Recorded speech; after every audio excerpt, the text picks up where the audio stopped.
Hi friends, welcome to Shri Kaushik kitchen. ఈరోజు Sunday special egg curry ఎలా చేయాలో చూసేద్దాం.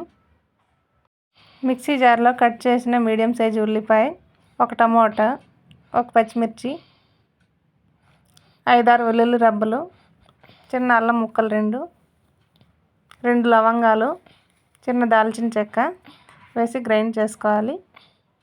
ఇప్పుడు ప్యాన్లో ఆయిల్ వేసి పసుపు 1 స్పూన్, కారం 1 స్పూన్, సాల్ట్ 1 స్పూన్ వేసి ముందుగా ఉడికించిన ఎగ్స్ సగానికి కట్ చేసుకొని ఫ్రై చేసుకోవాలి. ఎగ్స్ ఫ్రై అయ్యేటప్పుడు మిరియాల పొడి 1 స్పూన్ వేసి ఫ్రై చేసుకోవాలి. ఇక్కడ నేను 4 ఎగ్స్ తీసుకున్నాను, కానీ ఉడికిన తర్వాత మా పిల్లలు నాకొకటి అంటే పోటీ పడుతూ తినేశారు.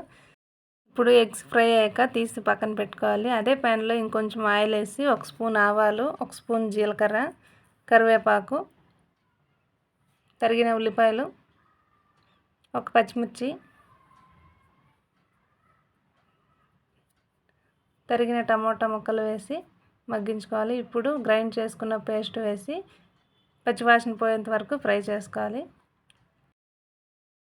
ధనియాల పొడి 1 స్పూన్, కారం పొడి 1 స్పూన్, గరం మసాలా 1 స్పూన్, జీలకర్ర పొడి 1 స్పూన్, మిరియాల పొడి 1 స్పూన్ వేసి కొద్దిగా వాటర్ వేసి ఉడికించుకోవాలి.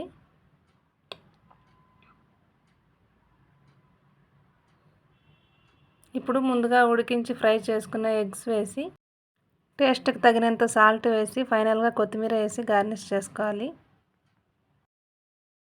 ఈ కర్రీ చపాతీ, రైస్లోకి బాగుంటుంది. వీడియో నచ్చితే ప్లీజ్ లైక్ చేయండి, సబ్స్క్రైబ్ చేసుకోండి. Thanks for watching.